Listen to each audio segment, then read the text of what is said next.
Hi, and welcome to my channel. My name is Norma Reyes. I'm a career and life coach. And on my channel, we'll explore the career development of professionals in different fields. Today, we'll be exploring the career development of Elizabeth Stalcup, a relationship manager for BBVA. Elizabeth currently holds a bachelor's of science in psychology and is currently working on her GD in risk management. All right. So can you go ahead and tell me about your family background? Where did you grow up and who did you live with? So I grew up in Dallas, Texas. I lived with my mom and dad until I was about 8, and then they divorced, and I lived with my mom and my 2 older sisters. I also have one older brother, but he's quite a bit older than me. So by the time I lived with just my mom, he had already started college, and it was just me and my sisters and my mom. Okay. And when you were young and people asked you what you wanted to be when you grew up, what do you recall telling them? When I was younger, I wanted to really be like in the police force. I wanted to be a cop. Where I was from, there wasn't a lot of like doctors. There wasn't a lot of people that you could really see that were really successful. So when I was younger, I had a lot of family that was in the military, and I liked how much control they had and how much traveling, and it really looked like that could be something I could aspire to, because I was raised on a very strong work ethic, and seeing, people actually putting in a lot of time and getting rewarded for their service was something that I saw as, I could measure what I've done through that. So that was really something I had always aspired to be.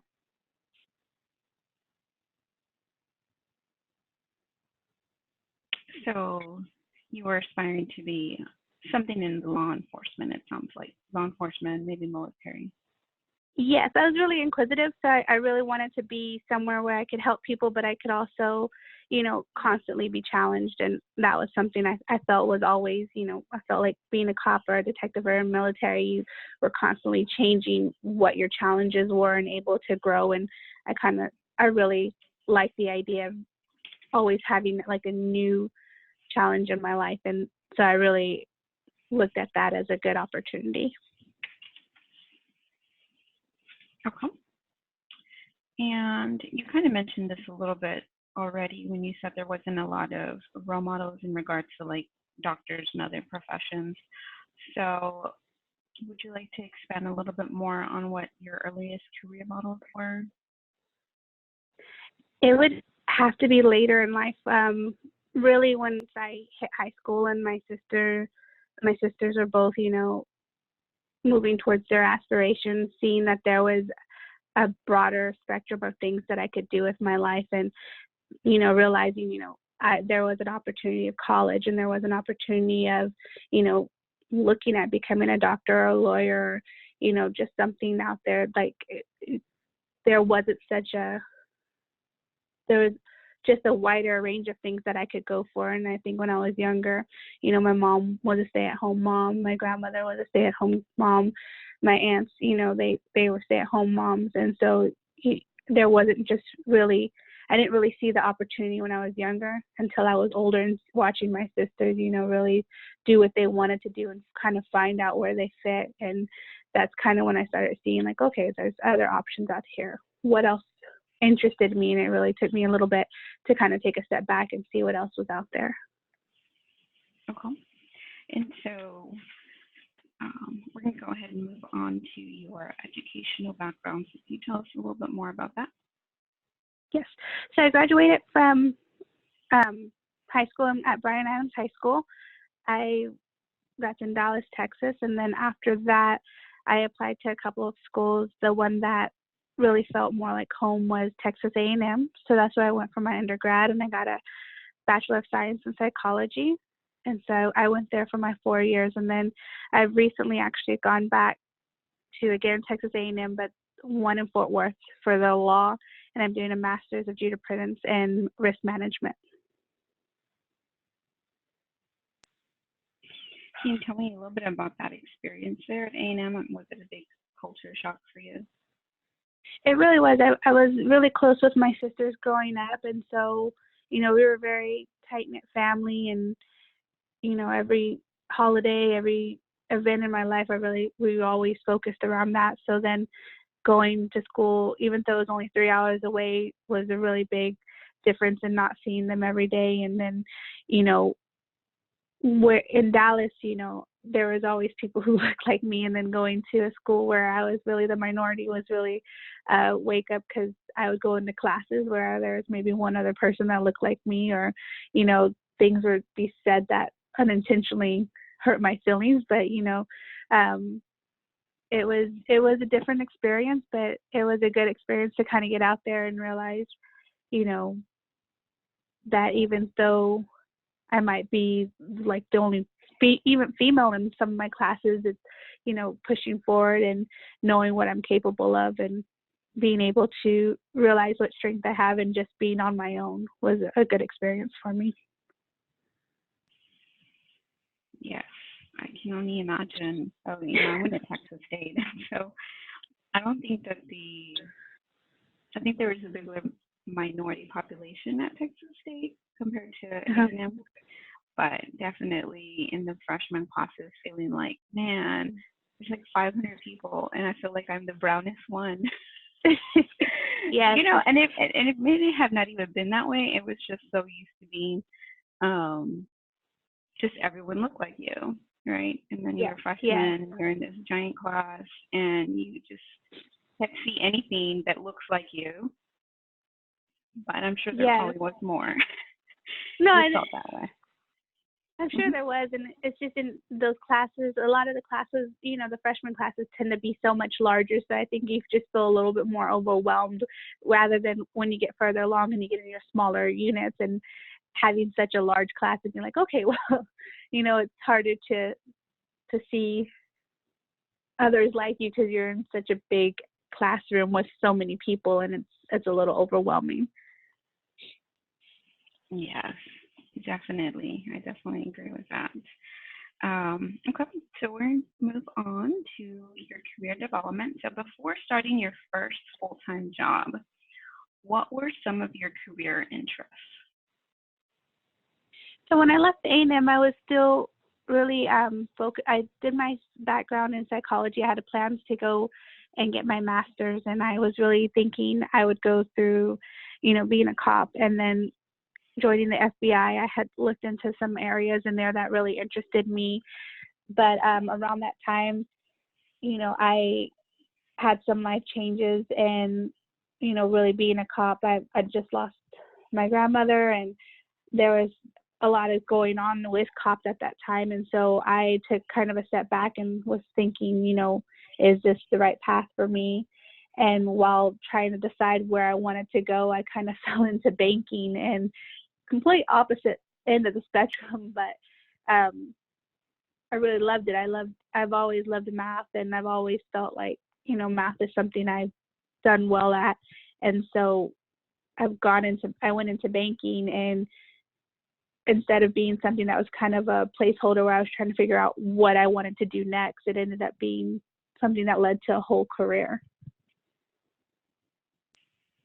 Awesome. That actually goes into the next question, right? So obviously all these things were happening, all these life events, and other outside external events with the police force and everything going on with them.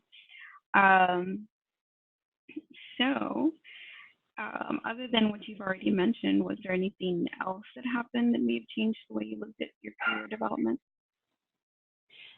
At that time, I ended up deciding to get married, and my husband and I started a family, and honestly, it was more of a, looking at the full picture of what security and growth opportunities can I offer my daughter, what's going to allow me to, I think we all look for having the best of both worlds, being able to be with family, but also being able to grow in our jobs and, have some security. And that's always been a big thing for me, is what's going to allow me to have security, to know, like, that I'm going to be able to take care of myself and my daughter, or take care of my family if anything were to happen. I never wanted to have to depend on anyone. And so looking at where I was and what opportunities presented itself through that career move, it seemed it was the best option for me. Thank you. Okay. Can you tell me about your networking experiences for your career development? So for that, I just, I've actually been kind of a shy person all my life, but really embracing the opportunities to talk to new people and, going to different seminars and being open to, reach out to people when I have questions. And I've been lucky that I've worked with two great banks. I worked with Chase and now I'm with BBVA, and, being able to realize what a small world banking is and continuing to keep contact with people from my old bank and staying in touch with people who are at my new bank, and just really trying to build those relationships where, in the future, if things change, my name's out there and that people know who I am, and that I've built those relationships as being able to ask those questions and really nurture those relationships out within my bank and outside of them with other bankers and people in the same industry. That's awesome. Thank you for sharing that. I don't think I've ever thought about the banking community. And I guess once you've worked in any type of role, that's what happens. It's really a small world, but it feels so foreign when you're first getting into it. So on that, can you please describe any experiences that you had receiving mentorship or career counseling that helped you along your path? I've had a couple of just advisors, and as I've gone in banking, there's so many different areas that you can really go into. There's operations, there's compliance, and I really try to take the time in any role that I've gone in as I've moved into my new positions to talk to the people that are the supervisors and managers and directors, and really try to learn what that role encompasses. And I really try, it's also part of the networking is, trying to know, what all that role has as far as opportunities in the future, and learning, what's brought them into that role. And I've had a few really great advisors that I've talked to, and that have really helped me in kind of guiding my course and what licenses I've continued to get and what my next move's going to be. And I've been lucky to really know some great people and be able to continue to not only just get advice from them, but also constructive criticism. They've been at presentations I've done, or they've been there through interviews that I've done, and, really have helped with not just advice, but that constructive criticism part, and realizing, there's always something we can improve on. And even situations that, we would feel may not have gone the best are still learning experiences, and learning, what I'd like to do better and what I'd like not to do probably in the future. And so really just making sure I've taken the time to talk to those people around me who've been in the business for quite some time, and taking advice, but also that constructive criticism from them. Awesome. So what has been one of the most influential experiences in your career so far?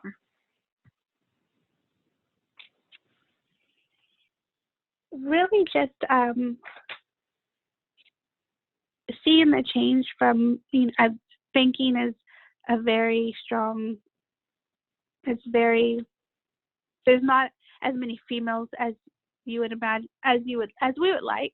I think whenever you kind of start moving up in your roles and positions, and I've had this conversation with my sister, we see a lot less females. And so I think really seeing that change recently, where I've noticed there's more women in higher up roles, and it's really kind of pushed me to do better and pushed me to want to, help those around me and show them like, hey, if you need advice, or if you're looking for answers to questions, or if you have any questions, taking that I've been able to get from other people and advice and kind of direction and where I want to go, and seeing the possibilities and giving that to others. But, realizing that, I have a chance to move up as well, and that with that chance I can help others. So it's been really nice to notice that.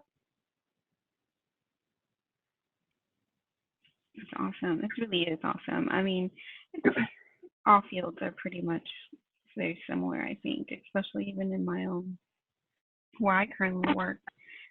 It's I don't know the statistics off the top of my head, but mostly women work at my company. But as you go up, there is women that are in leadership roles, but then there's also, if you compare it to how many men work in the direct service compared to who's on the leadership, there's like a big difference. Yeah. Let's see. Okay, so the next question that I have for you is, what do you feel have been the important successes in your life thus far? Really just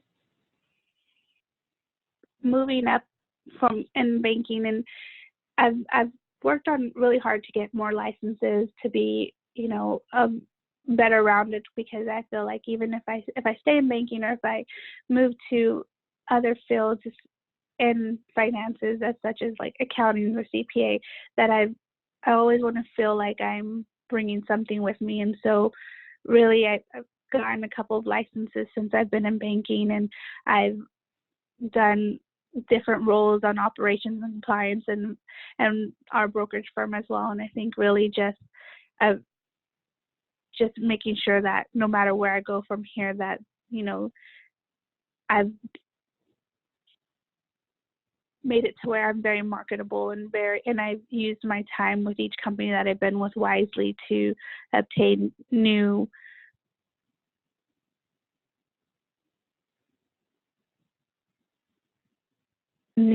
skills that will allow me to go further in my career, whether it's staying in this with this company or moving on to another, staying in this type of role or moving on to a new role.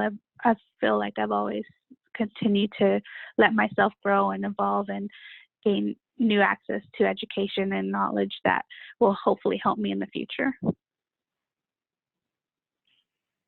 That's awesome. Yes, that goes aligned with my research on how being flexible and being curious at the same time. A lot of times we get this idea in our head that we want to be in this type of company or in this type of role, and then we don't allow ourselves to grow and expand because we're like fixated on like, no, I'm going to be here and I'm going to grow here, when there's like 100,000 other opportunities that are just there for the taking, but we can't see them because we get fixated. So it's awesome to see that you have that introspection already, especially because you are very young still in your career. That leads you to, I mean, that's how people, when, like 10 years from now, you're going to look back and be like, wow, these opportunities I didn't realize, but, so much potential, but you already have that foresight. And a lot of people in your same position within their career, they don't see that, or you may even see that these, sorry, I got a little notification. But you may see that you found like that you're like in the same position as people that are maybe like 10 years ahead of you in their careers. So don't know if you've noticed that, but I personally have, or maybe even older. So what do you feel have been maybe some frustrations in your career so far? I think the main thing really has been, just being patient and finding balance. I have a very strong work ethic, but at the same time, I've always wanted to make sure that I'm there to see my daughters. I want to be a part of their lives. I don't want them to feel like I was just in the background. And so just really finding balance. And, when my youngest was born, I did take a step back for a while because I wanted to be a little bit more present and, wanted to make sure that I was there for her and my oldest. And so I took a step back and worked on some of my background skills for for my career and really worked on getting some licenses done while I didn't have as demanding as I have currently role in the company. And so now, as my daughters have gotten older and we've kind of found a better balance, and I've been able to kind of go back in and full force work on, my career and moving up and really finding my place and where I want to go. And so, really just finding that balance between family and success, and where that sweet spot is, where you can have it all. You can be there for your daughter's events, and you can also know that you're doing your best at work and moving forward in your company. And so really that's been just really the hardest thing, is finding that balance and being okay with, taking that step back for a while and knowing that that was the best move for me, and not having and knowing that, any position, any roles that I may have missed out on at that point are still available, and knowing that, just moving forward with hard work, that I can still do something good.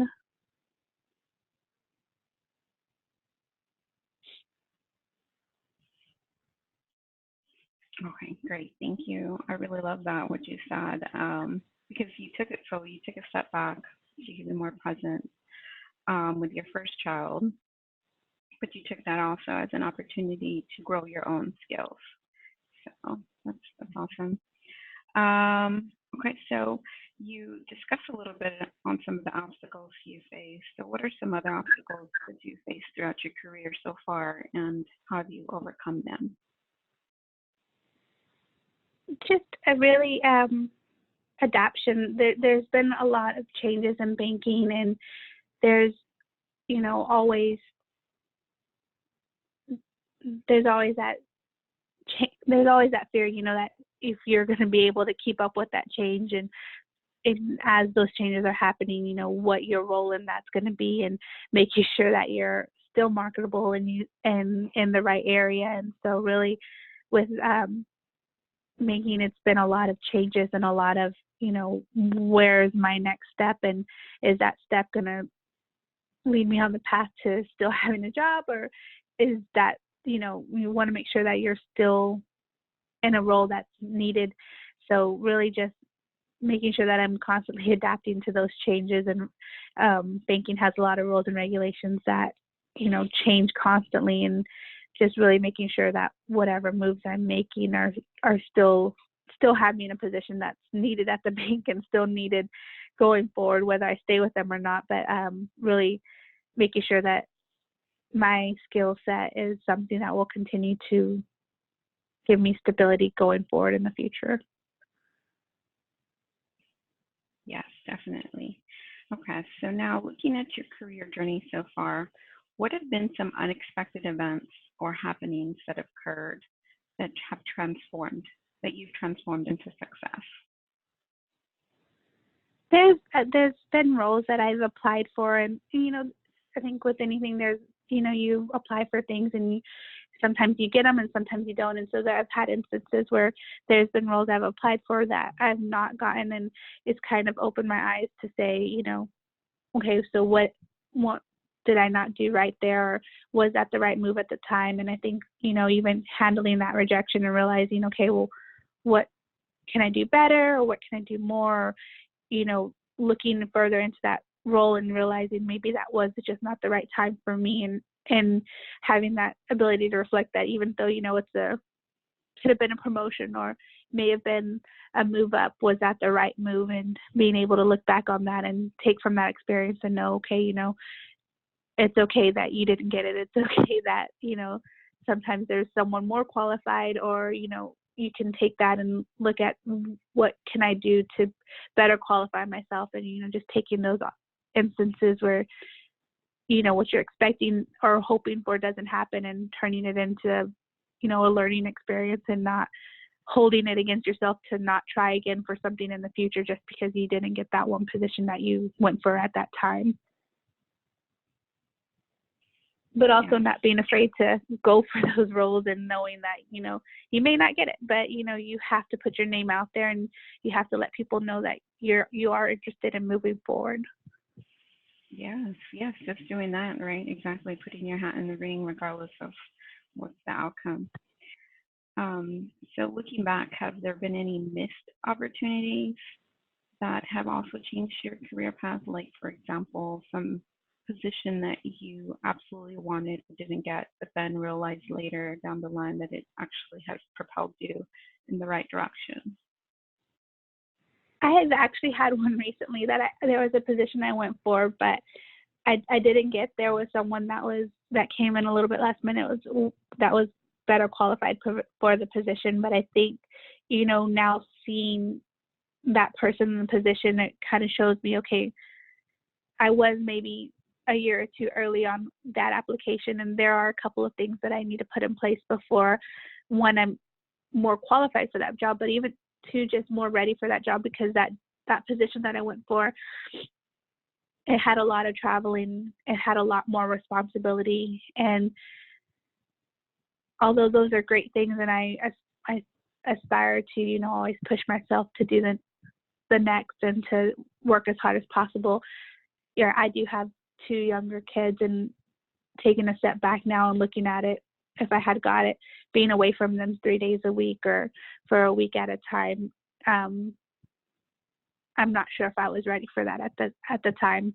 So I think, really, I think sometimes we want to do so much and push so hard, and we don't realize our own limitations. And sometimes it's okay to say, you know what, I do have more limitations than I thought I did, and that's okay. I need to decide what's going to be more healthy for my mindset going forward. Yes, that's awesome. What a great perspective. So, currently in your career path and just in general, what are some new ideas or things that you've tried that have led to a career opportunity? I've always wanted to go back and, get my master's or just to further my education. And I've always, I've had the opportunity to have a lot of strong females in my current life right now. I would say you're actually one of them, and my sister and other sorority sisters that I've just seen that are just, they're unstoppable forces of nature. And I think it's always been such a great honor to see those women and what they're doing. And it's really pushed me to want to further my education. And so I've went back to school in 2018 to get my master's. And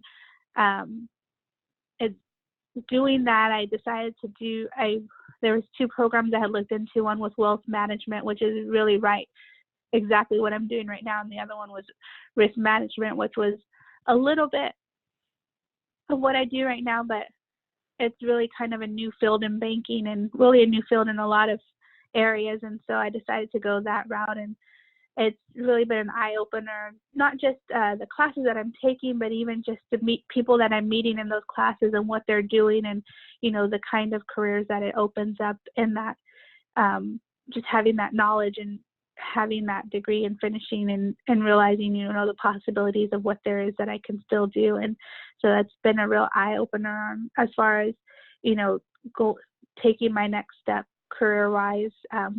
Even staying with banking, there's a lot of new opportunities in risk management. And so going forward with this education plan, it's really opened my eyes to a lot of different possibilities. Yeah, I also noticed that there's a lot more, JDs that aren't necessarily practicing, but are in regards to risk management, even like in healthcare. So it's definitely a new field that a lot of people might not even know exists, just that you can have a JD, a jurisprudence, a law degree, but not actually practicing in the courtrooms, but being counsel to an infinite number of places. I mean, just because you're in banking doesn't mean you can't translate that to a different field. You definitely can, all your skills and everything. So that's just awesome. And I recently just came across a JD, so it's kind of neat to hear someone else in a whole different field in that kind of program. So in the workplace, what are some ways that you look for opportunities to learn and develop your skills further?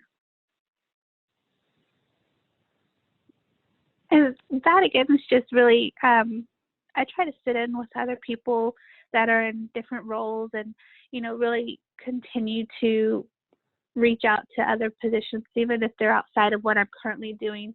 Again, I'm really inquisitive by nature, so I like to know how things work. And if I help in a client or somebody with one situation and I have to refer them to another area, I've always liked to, follow that through and make sure it worked out, but also learn a little bit about that area and how it happened and how it all worked out. And so really just continuing to have those conversations with people in my company and other departments, and making sure, things are getting done on their end for my clients, but also like how that process works, and asking questions. And really, I think a lot of times we get in our roles and we're like, oh, okay, that's not my area, so I leave it alone. And I really like to know how other things work. And, like you said, our career paths change so often, and there's always a chance that, we can incorporate what they do into our daily operations. So I always try to ask those questions and really find out how the rest of the company is working as well. Yes, definitely. So what I didn't tell you before we started this was what my research was on, and I don't know if you've read my dissertation or not. Probably like 5 people have. I'm just kidding. So my research was on career development, because I love career development. I love hearing people's stories and seeing that just everything unfold, and how these little tiny things that someone did lead into giant transformations in their careers. And so the theory that I really loved is called Crumbold's theory. It's called planned happenstance. So what planned happenstance is just that there's these 5 skills that everyone and anyone can use in their career development in order to give them a better chance to develop in their careers. And so I actually just happened to have this book right here next to me, but it's called Luck is No Accident. And you've kind of said, I've been lucky, but really, I mean, it's kind of you've created this luck. It's essentially what Crumbold said in his career development theory. And so planned happenstance talks about utilizing 5 skills. So 5 skills to better help you in your career and also your life. So I'm going to tell you what the 5 skills are, and then you tell me if you can see it in your own career development. So the 5 skills are curiosity to explore learning opportunities, persistence to deal with obstacles, flexibility to address a variety of circumstances and events, optimism to maximize benefits from unplanned events, and risk-taking without knowing what the outcome might be and just going for things. So you definitely took a risk in trying out banking, and you kind of said you did it as like a holding pattern for yourself in the beginning. You weren't really sure, you were just looking for a job, so you took that risk of taking a job that you didn't know where it was going to lead you, and now you're here. What's your current role right now? I'm a retail relationship manager. So what that means is I handle our portfolio of mass affluent clients for BBVA. And so I do, their maintenance of accounts, servicing, but also do investment and lending for them as well. So I know that was probably a lot to go over on the 5 skills, but I definitely see that you've used all of those skills. And then one of the ones that I noticed the most was maybe in your story is the flexibility, and then curiosity. Like you've demonstrated a lot of curiosity and a lot of flexibility, and then reflecting back, taking the time to go and learn from those experiences that you have had. Do you see the 5 skills, or do you feel like you need more? No, I definitely feel, my sister and I have talked actually a little bit about your dissertation a few times, and she does a lot of she does some career development as well because she is over some leads for the ISD, and we've talked a little bit about that. And we always joke that I'm a little too curious because I've done a couple of different roles for my current banking company, and so we've joked about that a little bit, but we've talked a little bit about your dissertation and those and the 5 qualities that you listed, and I do see a lot of those in my current career path and how I've kind of approached it. And I would definitely agree. And when her and I talked as well, she mentioned that a lot of those qualities are things that she sees when she has successful people come into the role that she's over, and those are the people she usually sees move up. And she said it's always great to see people with those qualities, but it's also kind of sad because she knows she won't have them very long. So we've talked a little bit about your dissertation. We're one of the 5, me and her. Oh, that's awesome. Yeah, I know. I told my husband, I said, you haven't even read my dissertation. He's like, I was there for your presentation. I'm like, that's like a little 5 minutes. And my dissertation is not even that long. Some people's dissertations are ridiculous, but I myself am big on being concise.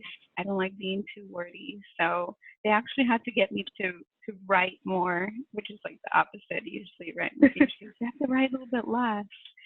But it worked out. So thank you. I'm glad that you guys we need to have a whole chat then. Yes. My dissertation. She's actually been doing quite a bit more in career development recently, and some of the seminars she's been going to, and so that's we've been having we talk in the morning, and so we've been having those conversations. And she and I read through your dissertation and after one of her seminars, and we were talking kind of how we saw a lot of similar she was seeing a lot of similar qualities and some of the candidates that she was recently interviewing. So I think she had a lot of interest in that as well. Oh, yes. I definitely would. Maybe that would be my next thing that I write about. So as being a manager and then in interviewing, so I've been a manager with the company for over 2 years now. And in the type of people, so in the beginning, of course, when you're first time in the role as a manager and you're interviewing your first candidate, and if you're lucky, you have other people involved in the hiring process, which I did. And so that was helpful in, getting that feedback from someone else aside from you, because sometimes you can just get caught up in the emotion and you want to hire this person because you connected with them for whatever reason, but it may not be for the right reason. And there's been people that I really liked, maybe what they were on paper or what they were with their answers, but then when it came to that connection between me and them, and their words were right, quote unquote right, but their whole body, their whole expression read burnt out, and so that's something, that you can't really it takes time to really get there. In the beginning, I'm looking back at, and I had another manager, or a couple managers that sat in with interviews with me, but, that's what they were that outside perspective that I needed that I didn't have at the time. And so now, man, I think I'm an excellent interviewer. I dig through everything, and then it also helps that I'm pretty stoic, for lack of a better word, in interviews. I sat in someone else's interview, and after the interview, or the interviewee left, this other manager, she turns to me and she's like, man, she's like, you are so brutal and intimidating. And I'm like, how can I be intimidating? I'm such a tiny person. So, but yeah, she was just amazed. She's like, wow. She's like, your persona just changes. And I think it's just because I try to be a blank slate as much as possible, so that I'm not reflecting and not just letting my emotion of whatever might be going on, get reflected into the interviewee or, lead me astray. And I sometimes give feedback to interviewees and sometimes I don't, but oh man, that's a whole other story. I remember giving feedback to one candidate and he did not take it well. He was like, well, so and so recommended me for the position, so I must be qualified for it. And I mean, I didn't tell him that he wasn't qualified. I just didn't think it was the right position for him. He was super fast paced, and he talked about how it takes him very long to learn systems and how everything he was saying was opposite of someone that needed to be in his role, in his current role that we had available. So it was like, he just was, and then he told me that, like, I'm the person that's hiring you. And you are going to tell me that I'm wrong? I'm sorry, I don't think I want you on my team. Not because I don't want someone that can speak their mind, but because if you already feel that strongly that you know the position when you don't even have the job or know the role, how could I even teach you anything? So it's those things that you don't necessarily. No one can teach you that. It's just based on experience. But maybe we're doing some reading and literature on those things so that you don't get caught up and you can build a great team. So all of that to say that my team is very awesome. I love them. They work together very well. I've been fortunate to wait it out because hiring, and I'm not sure how many staff or if you have staff under you, but hiring is very tedious and difficult, and the training process is a whole other story. And so I'm so glad that all my team, I don't have any openings. I started off with, I think, about 4 or 5 openings, and so having to hire for those, and the interview process is a lot. But we have a really good, solid team, and I'm going to brag on myself because the team is highest performing. I don't have to worry about them. I was out on leave for 10 weeks, and they pretty much took care of themselves. The other managers didn't have to worry about them too much. So I think that in itself shows a lot, and also made being at home less stressful. Not that I would have stressed anyway, because I'd been like, well, I'll fix it when I get back. But no, they were really great, and so it was good to come back and knowing like everything was still going just the way I left it, and even better. No, actually even better. So that's great. Well, was there anything else that you would like to share? No, I think that's everything. That's everything. Okay. That's everything I have. Okay. Well, thank you so much. I'm going to stop the recording, but yes, thank you so much for doing this for me. I think that it's important to share these stories that, there might be somebody in your current, that sees your role as something they want to do and they want to know how to get there. And really, this is just to say that there's no direct path to any job. You just have to be open to explore any opportunity that comes up. And I think it's important just to share these, so that's why I wanted to do my research to begin with, because I thought I wanted to be those women, those women in these higher education leadership roles. And then as I went, and listened to their stories and finished my PhD program, I realized that I did not want to be in higher education. And then I got this position where I'm currently at. And that, evolved into a whole other thing. And it just made me realize, like, okay, like that's not my path, but my path is this, what I'm doing now. And what I want to do with my career and my life coaching is really just sharing everybody's stories. And you might not think it's entertaining or interesting, but I do. That's what I love to hear. So I'm going to stop the recording.